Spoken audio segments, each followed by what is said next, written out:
Welcome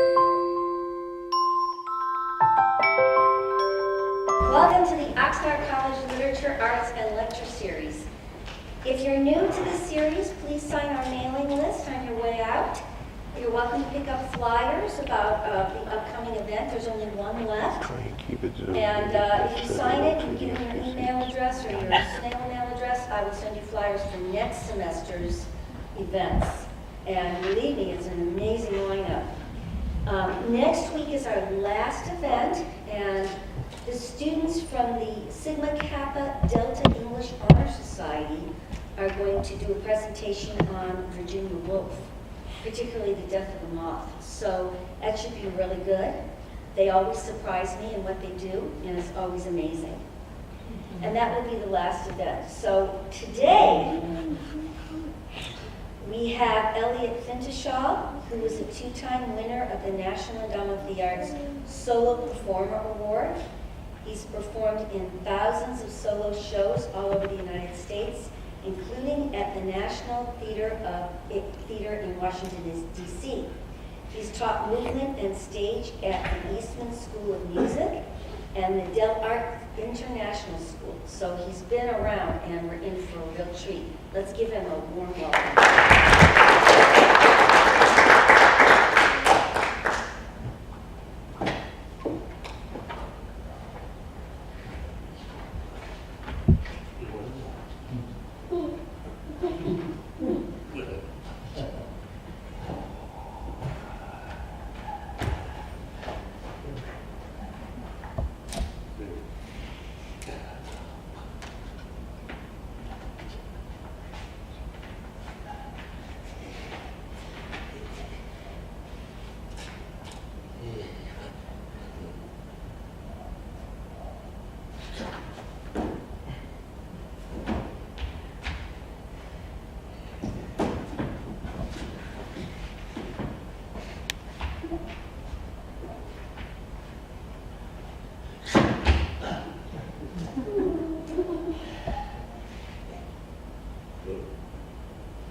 peekaboo.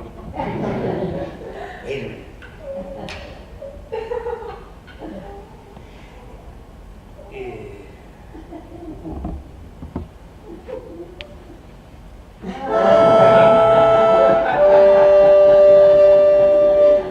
I promise I won't hide anything like that again. Except my face, maybe, once in a while, behind a mask. Because really, what I do with masks and mine is so simple. Sometimes I even like to say it's as simple as left and right. Look, I'll show you what I mean. I'll move my head this simple left and right, up and down sort of way. I'll do the same whole thing twice. Here's the first time.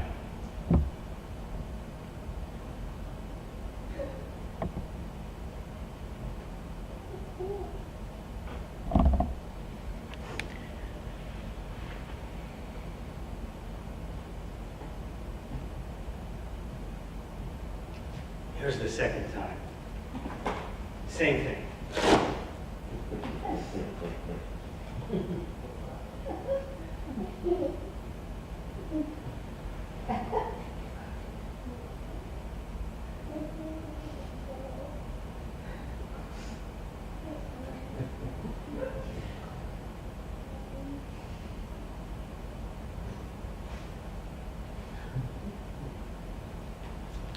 See what I mean? Sometimes a very small change makes a very big difference. All about points and lines. Look, I first started thinking about this when I saw a clown from the Royal Liechtenstein Quartering Sidewalk Circus do this routine. The Lotso of the Arrow.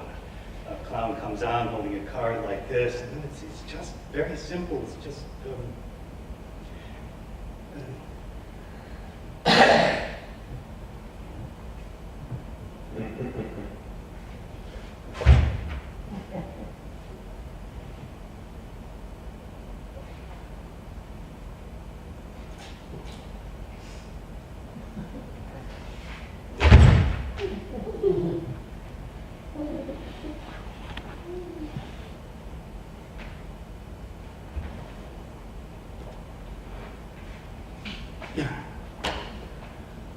well, the point is that it's pointing to one side or the other.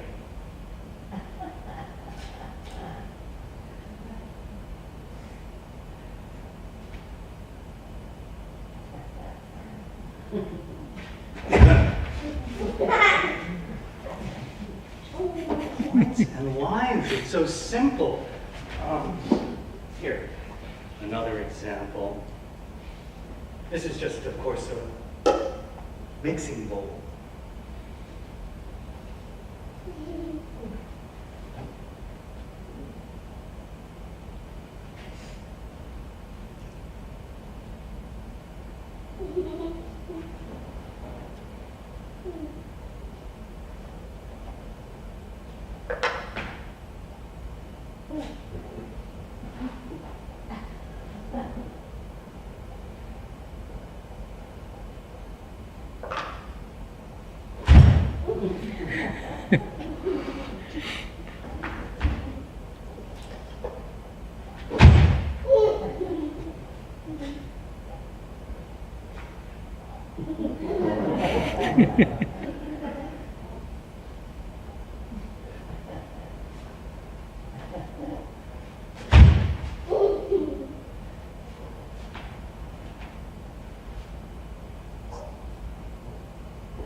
Points and lines.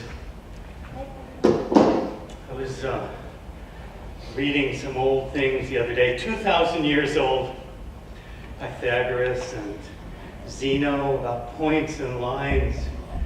Zeno was making fun of the Pythagoreans, you know, how he made up all those riddles about points and lines, Achilles running after the tortoise, but he can never catch up because first he has to get halfway, and then halfway of what's left, and then halfway of that. And in fact, he never reaches the tortoise because there's always halfway again.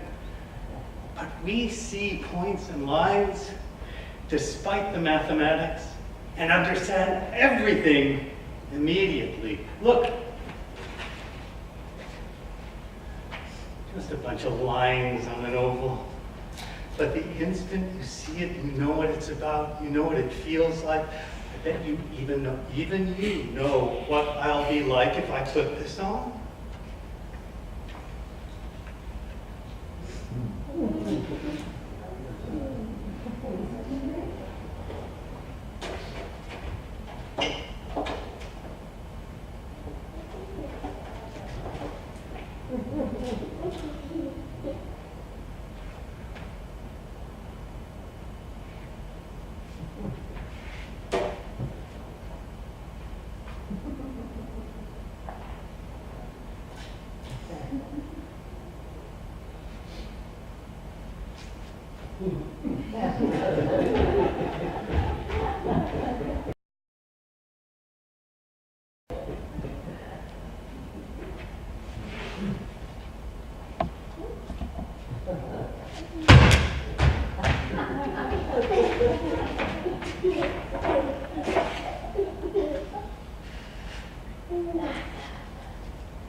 See what I mean? Sometimes, of course, the line or the point might not be on anything at all. It could be in the middle of the air when you make something out of nothing. Like that. No?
Oh, wait a minute, this is nothing. Watch this. I've been working on this. One hand. Oh, wait, there's more. No hands.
wait a minute, see, because I'm giving you the wrong idea, really.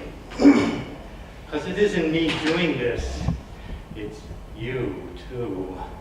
The way you make something out of nothing. Here's the same thing. I've been working in things that you see, but here's the same thing in sound. An old nonsense verse using found object puppets, a coffee filter, and I promised I washed it, an old sock. It's the Russian and the Turk.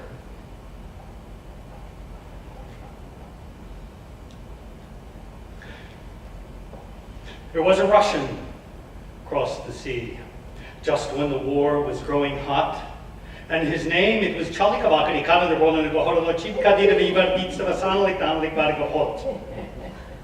a Turk was standing on the shore right where the terrible Russian crossed, and he cried, Bismillah!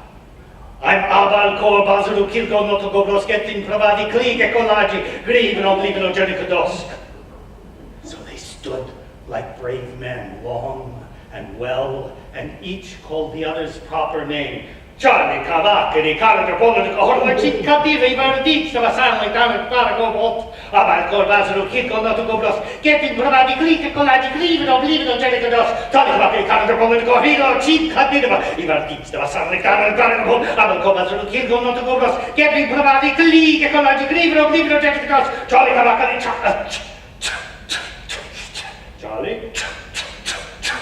Charlie Kavak, Charlie. Yes. They stood like brave men, long and well, and each called the other's proper name, till the lockjaw seized them. And where they fell, they buried them both on the Irdesh plain, which is called Sakharim Sim.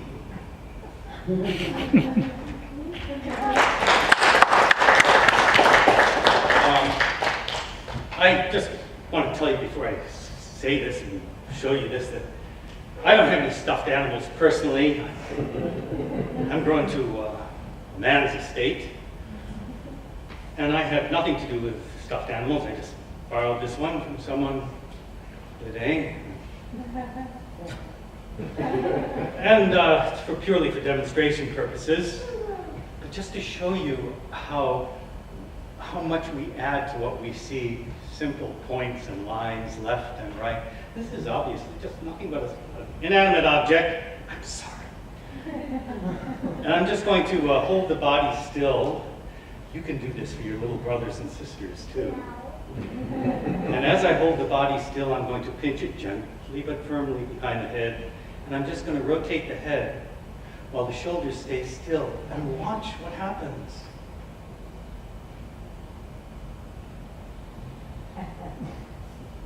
It's just one thing moving on top of another, but now it looks like it's looking at you.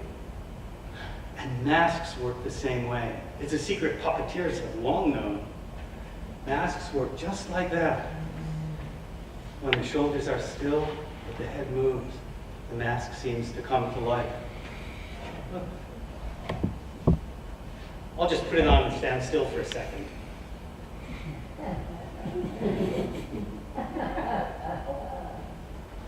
Now I'll change the way I stand just a little bit and move my head, yeah?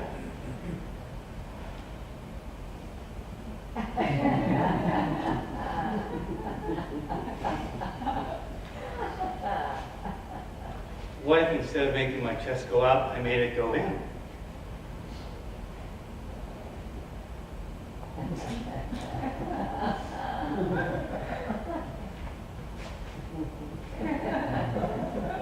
In fact, the same mask can seem so different based on just changing a few points and lines because of how you see it. So for example, suppose I got rid of my neck.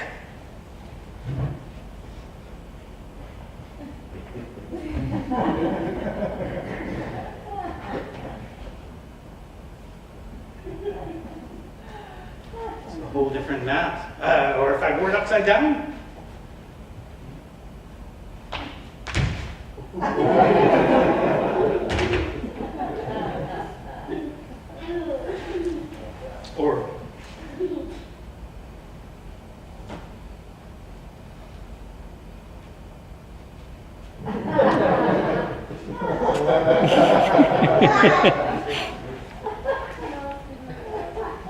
so masks can change. Sometimes masks are a combination of what you hear and what you see, like the old masks that are called commedia masks that became puppets later on. But at first they were, well, here's one that's popular, known or unknown, at great institutions like this one. The professor, Dottore.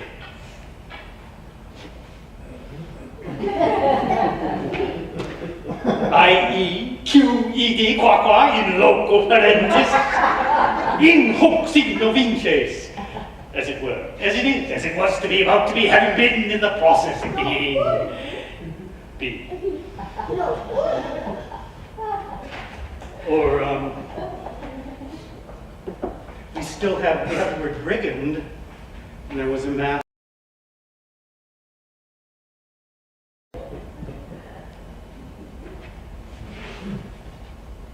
in the commedia called Brigella. And again, you know all about Brigella. You know all you need to know just looking at the mask. How you do it, this mystic ability that everyone has, even though untutored in it.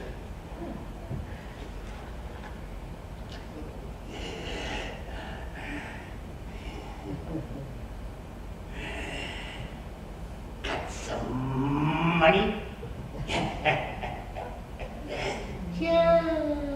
Just a little.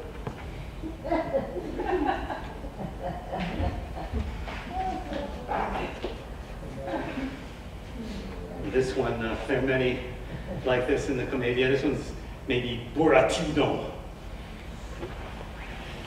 Yo.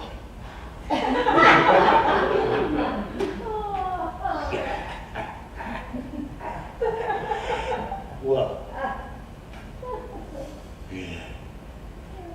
You know, I put on this mask, and suddenly my pelvis thrusts forward. No, because it's a pelvis type. Talk about lines and points. There were many theorists of the lines and points and the way we move. One was François Delsarte, whose work is familiar to dancers.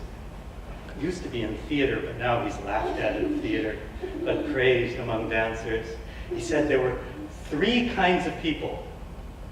That's my comedic background. Three kinds of people.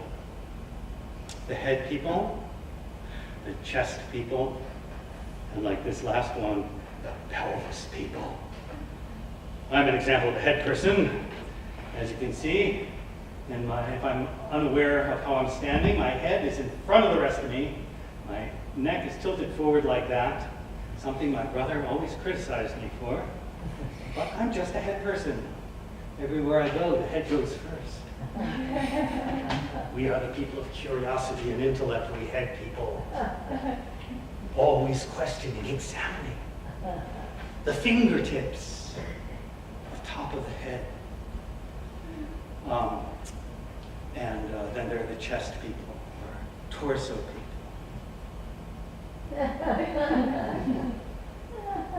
Wherever they go, this goes first. It's like an emotional satellite dish.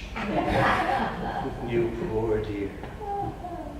And then there are the pelvis people, like that one that started all this monkey shine, is Buratino. The pelvis moves first.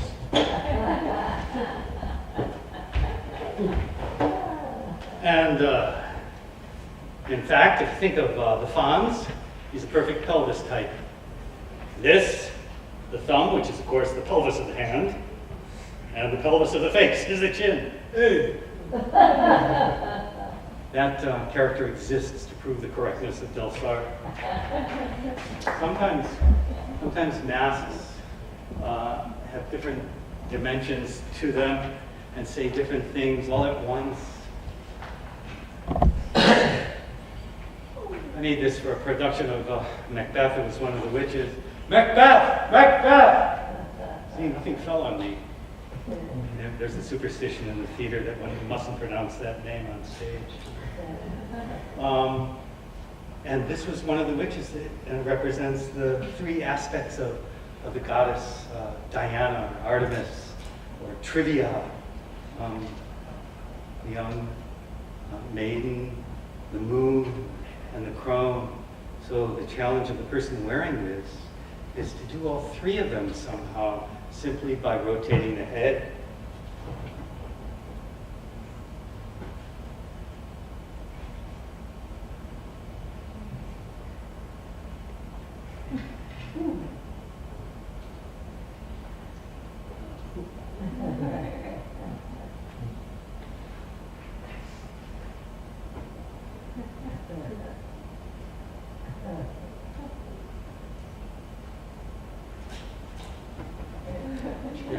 I felt like Venus rising from the foam for a moment.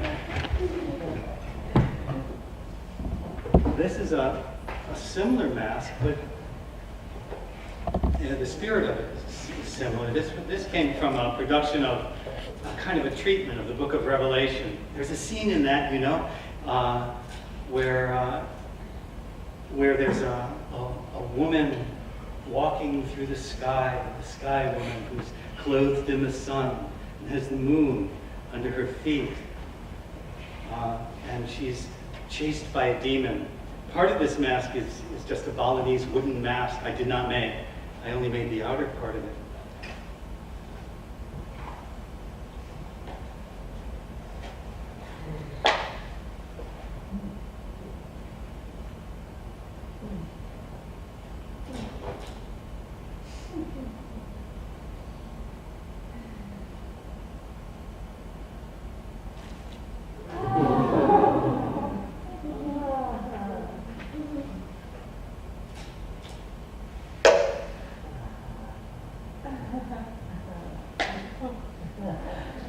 That is not my experience of women generally.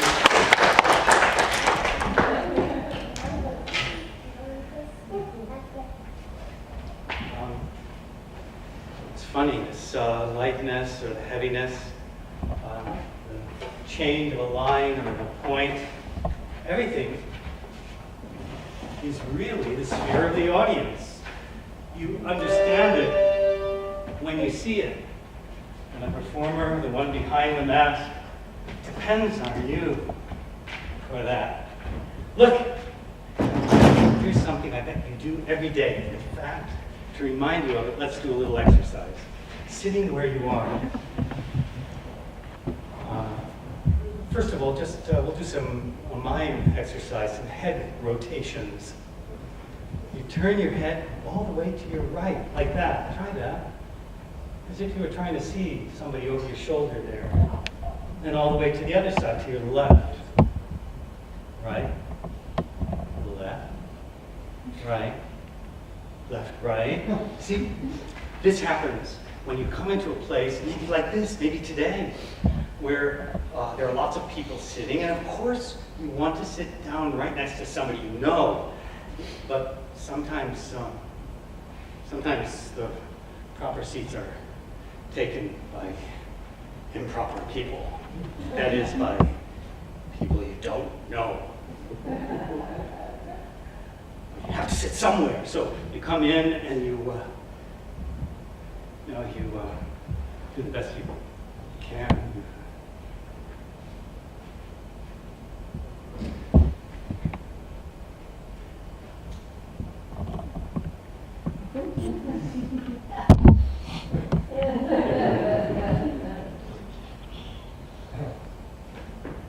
So let's try this. Sitting right where you are, quiet and sneaky. See if you can get a good look, as long a look as you can, at someone sitting next to you. But don't let them catch you looking. The instant you see them seeing you, turn away and try again. Just keep trying. Go ahead.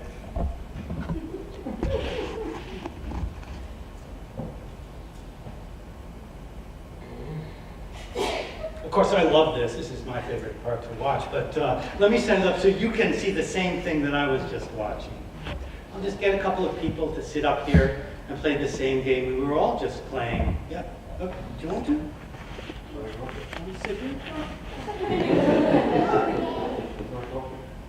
Yeah? Oh, wow. Good. Okay. Okay. Yeah. All right. Have a seat. Yeah. And we need someone to sit next to this person. You want to go? Come on. No. Good. Of course, they're smaller and they'll be harder to see. But that's the problem with children.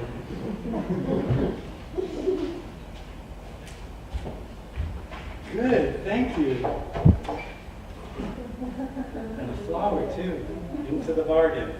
Okay, so this is what you do. See if you can do this. You turn your head. Try to get a long look at the one next to you, but don't get caught looking. Just keep trying. That was good. And turn your head all the way so that's it, so your chin's just about over your shoulder. Not me, just the two of you. Yeah. Okay, see, I was right. I mean, that's very good, but the trouble with children is, no offense, but your heads are too small. No, but it's all right, so I brought along some head enlargers.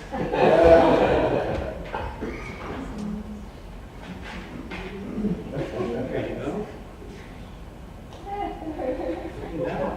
Here's a mask for you. You can hide inside this. Yeah. So cute. Can you see it? And see if you can turn your head and try to see her mask. And she'll try to see you.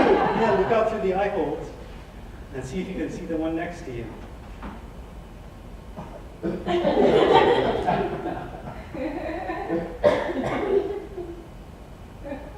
Good. Okay, good. Take the masks off.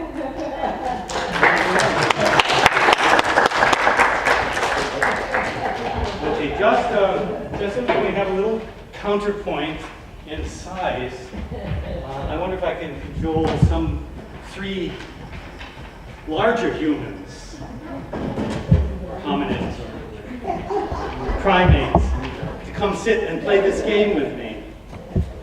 Come on. Well, these are the perils of sitting in front. I'm sorry you have to. There we go. All right, thank you.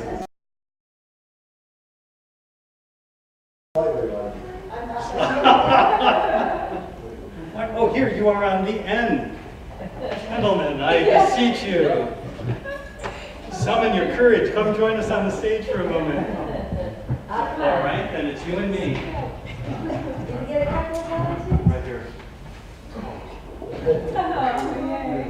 Oh, thank you. It's a wise child. That's right. Okay. Have a seat. Let's see. There.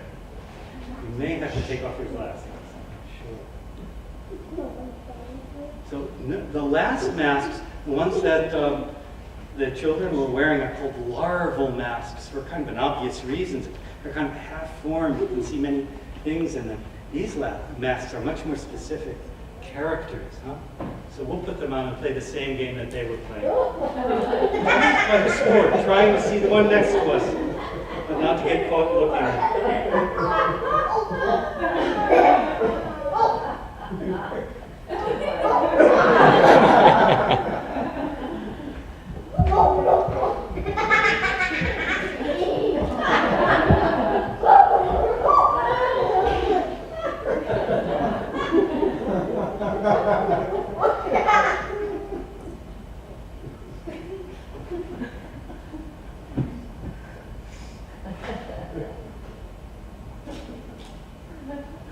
Okay, let me change one thing.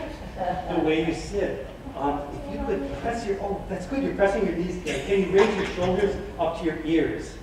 And hold your hands together with the fingers laced and just keep wiggling your fingers like that. But don't forget to keep your shoulders back. And if you could lean back and put your arm over the back of the chair, one arm over the back of the chair, and maybe cross your legs. There you go. Same game though. Don't forget to keep your shoulders up.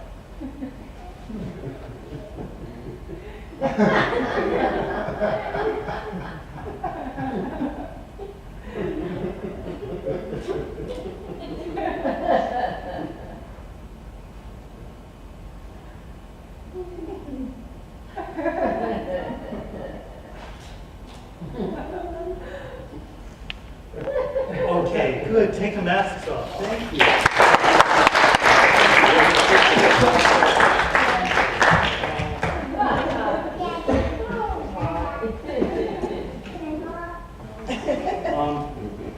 Just to show you the gradations that are possible in the style of a mask, I made some masks recently very much like each other, but with little differences.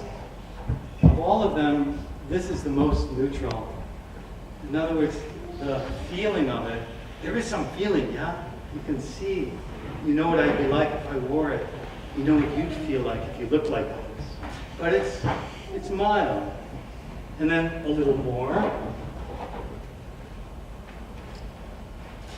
Well, there's an attitude, yes?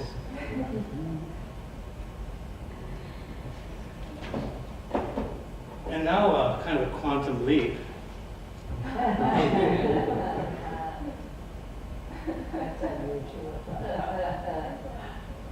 And a leap in a different direction.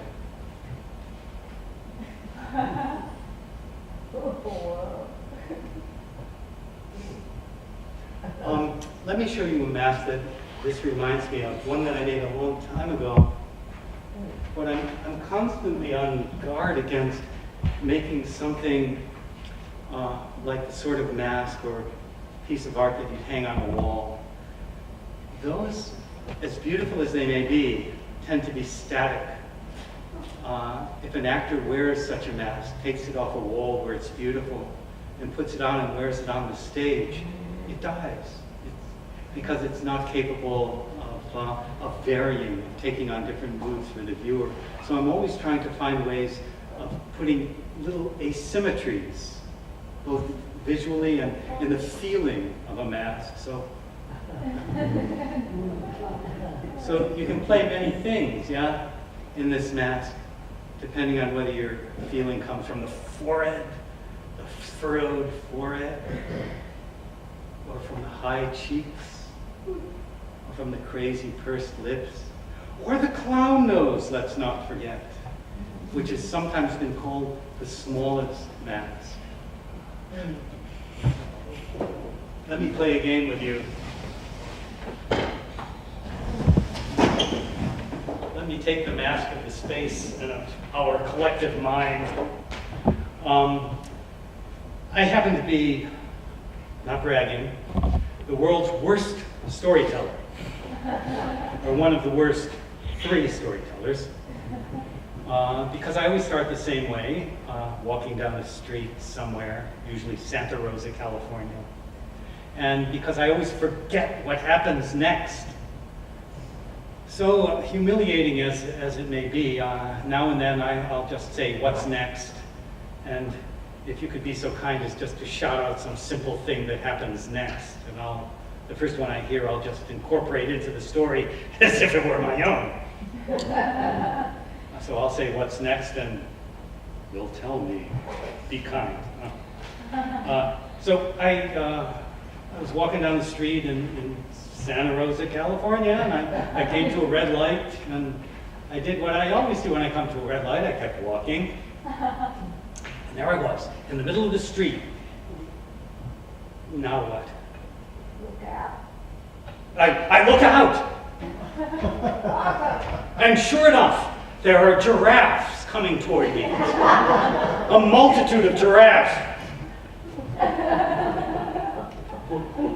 Giraffes all around me. And those spots, those terrifying spots they have. I started running. Now what? I ran into an elephant.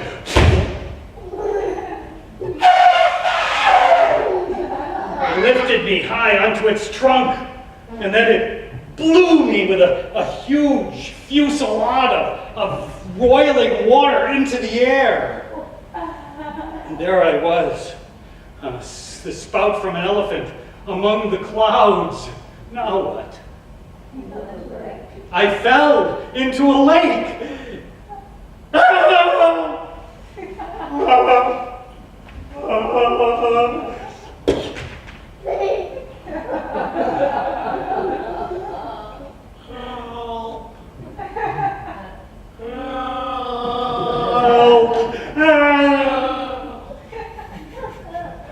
started swimming desperately down into the muck and moil.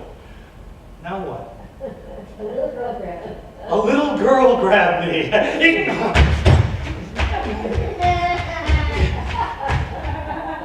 It was not a mermaid.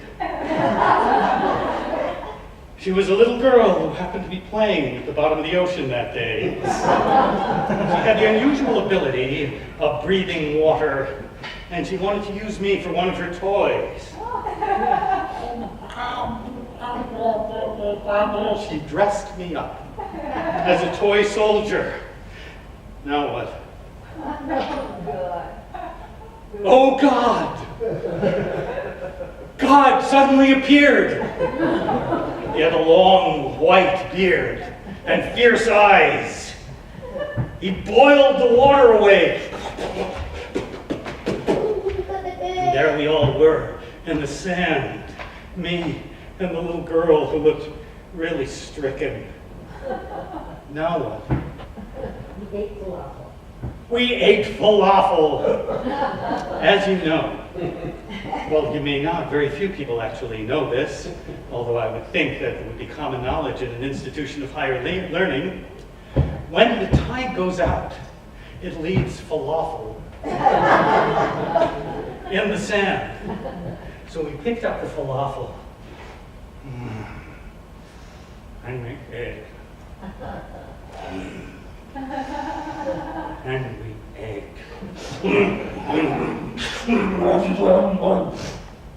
It got bigger and bigger and bigger.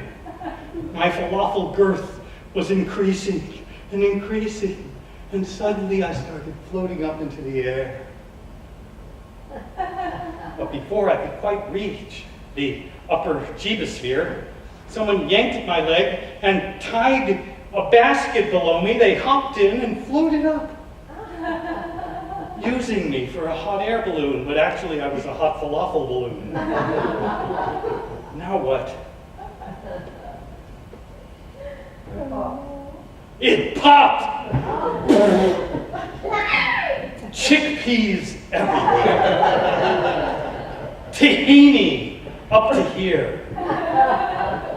And then it was now. And the story ended.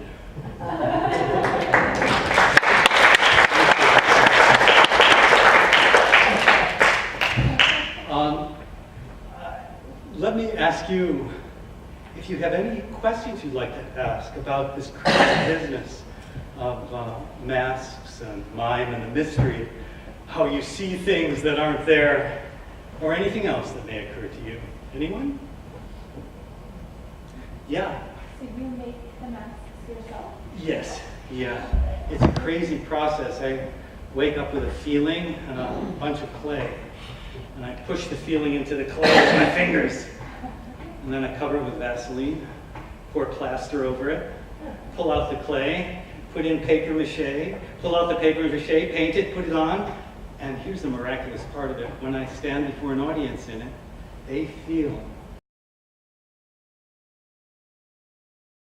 exactly what I felt that morning when I woke up and started to press my fingers into the clay. Uh-huh. How old were you when you got started on this? 30. Yeah. Yeah, now I'm 68. For another few years anyway. You remind me of Marcel Lassou. Oh, yeah. Have you ever seen him? Well, thank you. Yeah, I did. Yeah. My teacher was a student of his. How many masks do you have right now? Maybe 30 or so. I've had many more, but some of them were bad. And I gave them away to punish them. How'd you get started in that? Let's see. I got started in mask work with a guy named Eric Bass, who was a wonderful puppeteer. And he taught me how to make puppet heads and how to manipulate puppets.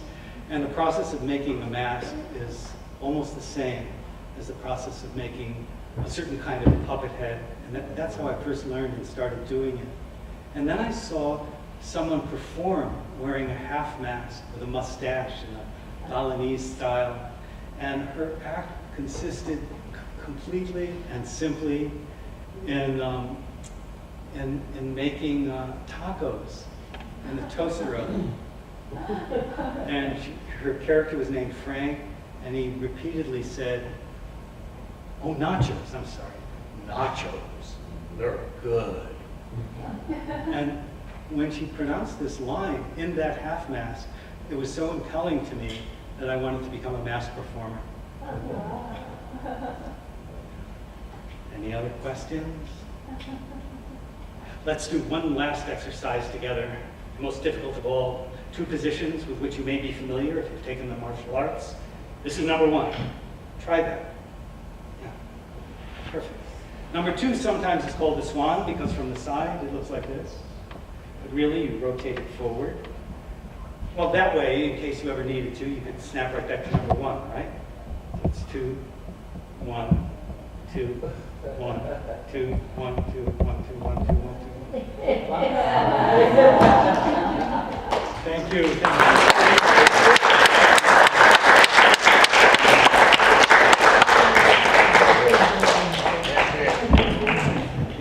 Well, come back